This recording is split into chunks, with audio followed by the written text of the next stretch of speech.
এই গরমে বাইরে বের হওয়া মানে সরাসরি ওভেনে ঢুকে যাওয়া। ফ্রিজ খুললে মনে হয় আহা, এটাই তো স্বর্গের দরজা। আর ঠিক তখনই বাচ্চারা বলল কিছু ঠান্ডা মিষ্টি কিছু খেতে ইচ্ছে করছে। এই গরমে মানুষ আইসক্রিম খাচ্ছে, তা আমি ভাবলাম না না, আমি কিছু কুল কিছু বানাবো নিজের হাতে। তাই চিন্তা করলাম চলো কাস্টার্ড বানাই, ঠান্ডা মিষ্টি আর ইনস্টাগ্রাম যোগ্য। তাই শুরু হলো আমার কুলিনারি ট্রেলার, ফ্রুট কাস্টার্ড।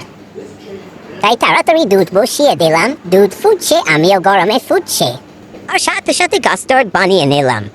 আর ফল কাটতে কাটতে ভাবছিলাম এই ফলগুলো আমার মতোই, দেখতে টাটকা আর ভিতরে ক্লান্ত।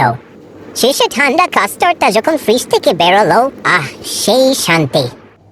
এক চামচ মুখে যেতেই মনে হলো এই তো জীবনের সব সমস্যার সলিউশন তো এটাই। তা আপনারাও বানিয়ে নিবেন, এটা আমি যখনই বাসায় বানাই আমার বাচ্চারা তো অনেক লাইক করে। খুবই অল্প সময়ে হয়ে যাবে আর খুবই ইজি একটা রেসিপি।